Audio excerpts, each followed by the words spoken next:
हाय बच्चों, good morning. कैसे हैं आप लोग?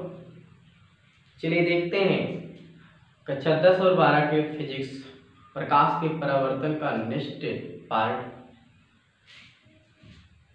हेडिंग का नाम है गोली दर्पण में फोकस दूरी व वक्रता त्रिज्या में संबंध।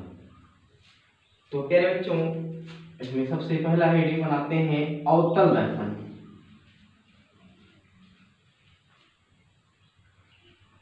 अवतल दर्पण में बनाते हैं एक अवतल दर्पण।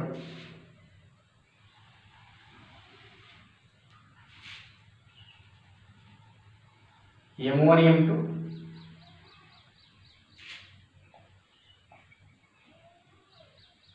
इसका ध्रुवमान लिया जाए P,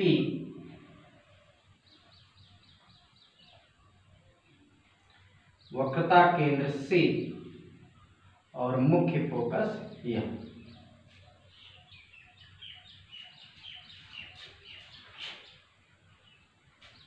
पिछले वीडियो में आप लोग को बताया गया था कि वक्रता केंद्र से अगर दर्पण के हम पृष्ठ पर कोई रेखा खींचते हैं तो वह अभिलंब का काम करते हैं। तो हम वक्रता केंद्र C से एक अभिलंब खींच दिए जिसका नामकरण कर देते हैं बच्चों CN, और एक अनंत से चलने वाली प्रकाश की किरण को आपतित करते हैं, नामकरण कर दिया जाए ON। ये मुख्य अक्ष के समांतर प्रकाश की किरण है। तो परावर्तन के पश्चात जो परावर्तित किरण होगी और परावर्तित किरण मुख्य फोकस से होकर गुजरती है। क्लियर है यहाँ तक? प्यारे बच्चों, ये अभिलंब है और ये आपतित किरण है। इसका मतलब यहाँ पर आपतन कोण बनेगा I,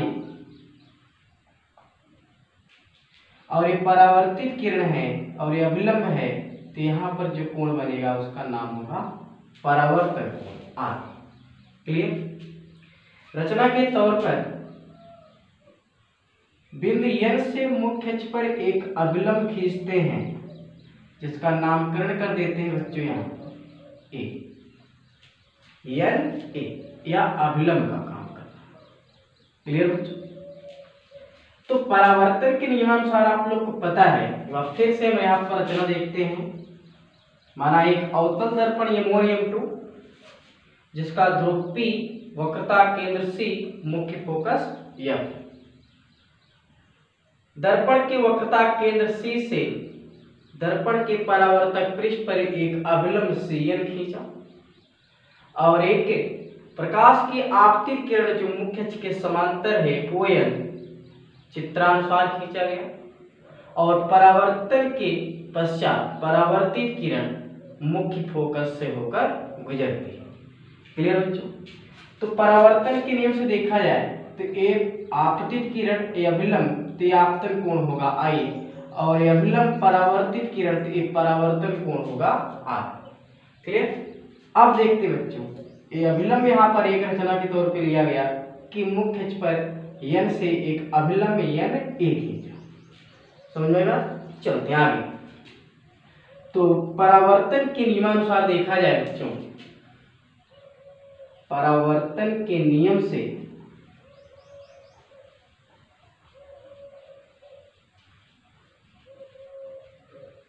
ये जो कोण I है और ये जो कोण R, ये दोनों बराबर होते हैं और इनके बराबर हम मान लेते हैं थीटा। थीटा मान लिया। तो प्यारे बच्चों, ये I बराबर थीटा और ये R बराबर थीटा।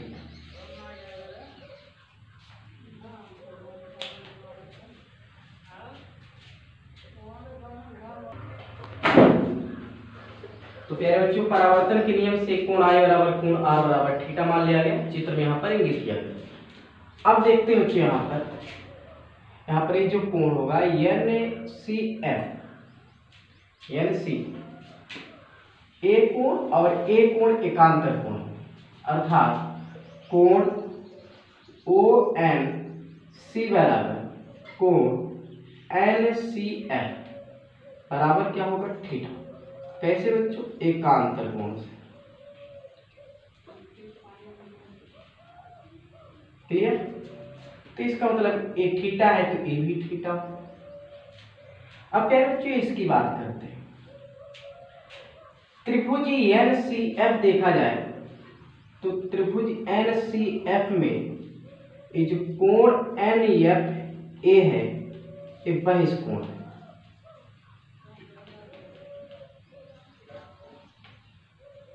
क्या है? बहिष्कोण है। तो प्यारे बच्चों तो प्रमेय से आपको पता होगा किसी त्रिभुज का जो बहिष्कोण होता है उस त्रिभुज के जो अंतःकोणों के योगफल के बराबर होता है। अर्थात कोण एनएफ ए बराबर कोण एक यहां पर इसका अंतःकोण बना एनसीएफ और प्लस कोण सीएनएफ। तो कोण एनएफ ए बराबर होगा थीटा प्लस थीटा बराबर कितना? 2 थीटा। क्लियर बच्चों? ए बन गया कोण कितना? 2 थीटा। इतनी बात सबको समझ में आया? फिर से बार रिपीट करते हैं। परावर्तन के नियम से कोण आई और कोण आर क्या है? बराबर है। इनको बराबर मान लिए थीटा। कोण ओएनसी और कोण एनसीएफ बराबर थीटा होगा। एकांतर कोण है या इसका एकांतर कोण है। त्रिभुज एनसीएफ में जो कोण एनएफ ए है वो बहिष्कोण है। तो प्रमेय से किसी त्रिभुज का बहिष्कोण उस त्रिभुज के दो सम्मुख अंतःकोणों के योगफल के बराबर होता है। अर्थात कोण एनएफ बराबर एनसीएफ प्लस सीएनएफ। तो थीटा प्लस थीटा कितना हो गया? 2 थीटा। समझ में बच्चों? चलिए अब देखते हैं समकोण त्रिभुज। सबसे पहले ले लेते हैं एनएसी में। तो एनएसी में बच्चों एक तो 90 डिग्री कोण के 90 अंश है और आपको न्यून कोण मालूम है थीटा। तो हम tan थीटा निकालें तो tan थीटा बराबर क्या होगा? लंब बटे आधार। लंब होगा यहाँ पर एन ए और आधार क्या होगा? A C. क्लियर? समीकरण नंबर 1। फिर समकोण त्रिभुज एन ए एफ में tan 2 थीटा निकालेंगे तो tan 2 थीटा कितना आएगा? N A upon A F. समीकरण नंबर। तो प्यारे बच्चों समझ में आया यहां तक?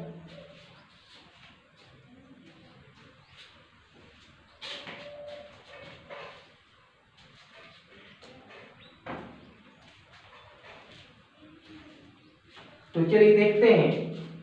तो tan थीटा बराबर एन ए अपान ए सी और tan 2 थीटा बराबर एन ए अपान ए। चलिए आगे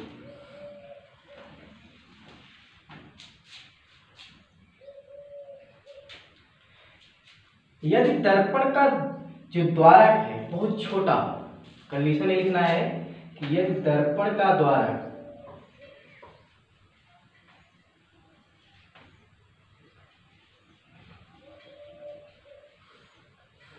बहुत छोटा हो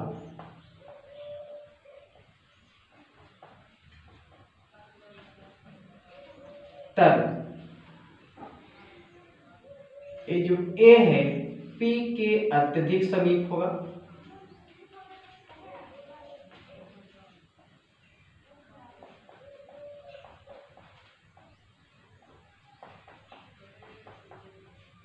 तथा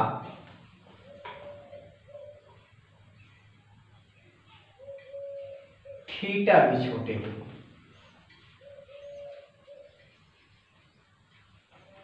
जब जो कोण छोटे होते हैं तो ऐसी स्थिति में इनको रेडियन में ले लिया जाता है।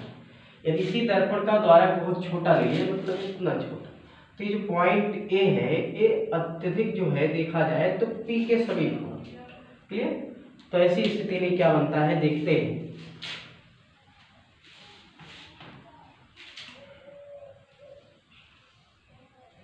तब समीकरण नंबर 1 से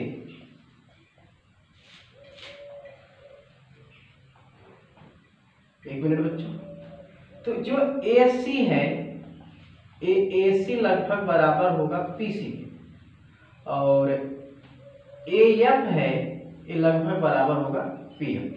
और समीकरण नंबर 1 से देखा जाए जो tan थीटा है या tan थीटा एक थीटा के बराबर होगा, और NA अपान AC का स्थान क्या बनेगा बच्चों यहाँ पर AC बराबर PC, समीकरण नंबर 3। और समीकरण नंबर 2 से tan 2 थीटा बराबर 2 थीटा होगा, ए होगा NA अपान PF, समीकरण नंबर 4। क्लियर बच्चों? तो 3 और 4 से देखा जाए, यहाँ से थीटा का मान निकाला गया यानी अपान PC, समीकरण नंबर 4 में रख देते हैं। तो 2 गुणे थीटा का स्थान P NA अपान PC बराबर NA अपान PF। NA से NA कैंसिल होगा तो बचेगा हमारे पास 2 अपान PC बराबर 1 अपान PF। इतनी बात समझ में आए बच्चों? एक बार फिर से रिपीट करते हैं, फिर आगे चलते हैं। परावर्तन के नियम से कोण I बराबर कोण R बराबर थीटा लिया गया। कोण ONC और कोण NCF थीटा के बराबर है जो एकांतर कोण से है। और त्रिभुज NCF में NFA देख रहे हैं बहिष्कोण है, तो प्रमेय लगा दिया गया, इसका मान निकाला गया 2 थीटा है। अब समकोण त्रिभुज NAC में लिया गया tan थीटा NA अपान AC, फिर समकोण त्रिभुज NAF लिया गया tan 2 थीटा NA अपान AF। यदि दर्पण का द्वारक बहुत छोटा हो तब A जो है P के अत्यधिक समीप होगा तथा थीटा भी छोटे होंगे, तो जो AC है वो PC के बराबर हो लगभग और AF PF के। और समीकरण नंबर 1 से tan थीटा एक थीटा के बराबर और tan 2 थीटा 2 थीटा के बराबर। समीकरण नंबर 3 और 4 से यहाँ से थीटा का मान उठाकर समीकरण नंबर 4 में रख दिए, यानी A से यानी A कैंसिल हुआ तो 2 अपान PC बराबर 1 अपान PF। क्लियर? चलते हैं।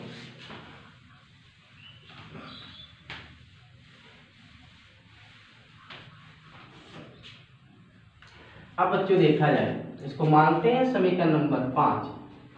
चिन्ह परिपाटी के नियमानुसार, चिन्ह परिपाटी के नियमानुसार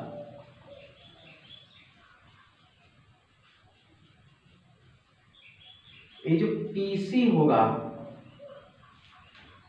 ये होगा -R, वक्रता त्रिज्या होती है, वक्रता त्रिज्या को हम R से प्रदर्शित करते हैं, तो PC बराबर -R और PF बराबर -F क्योंकि फोकस दूरी है।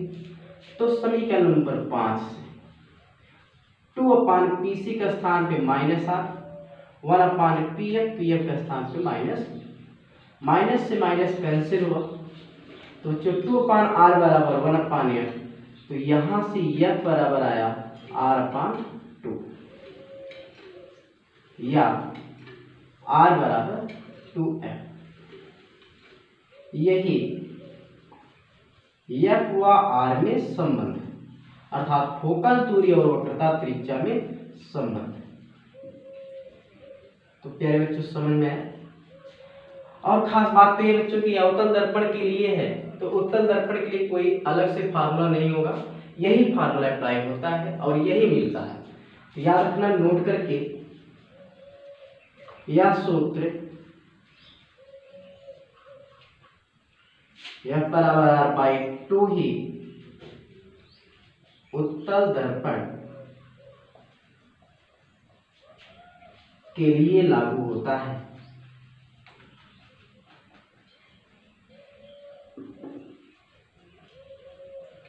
क्लियर?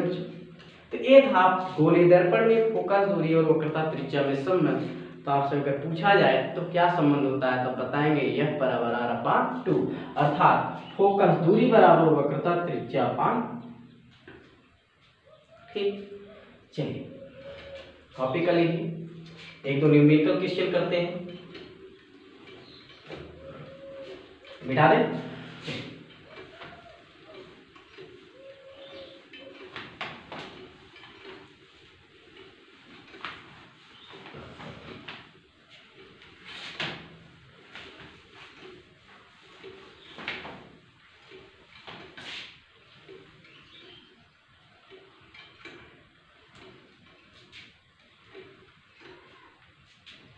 आंकिक प्रश्न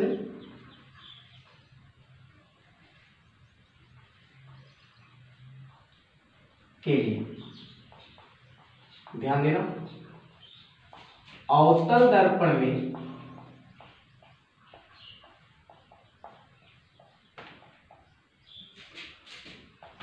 यह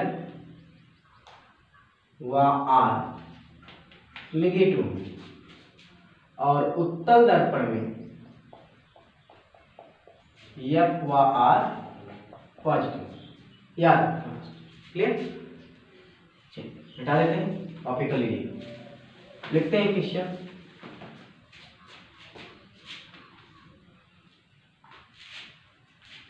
एक गोली दर्पण की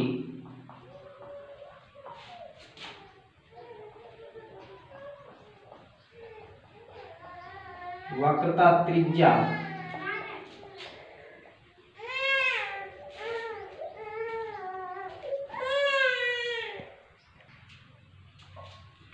तो प्यारे बच्चों क्वेश्चन लिखते हैं, गोली दर्पण की वक्रता त्रिज्या 20 सेंटीमीटर है।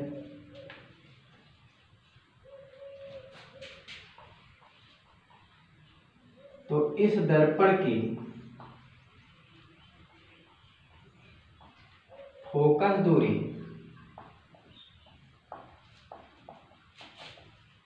व प्रकृति बताइए।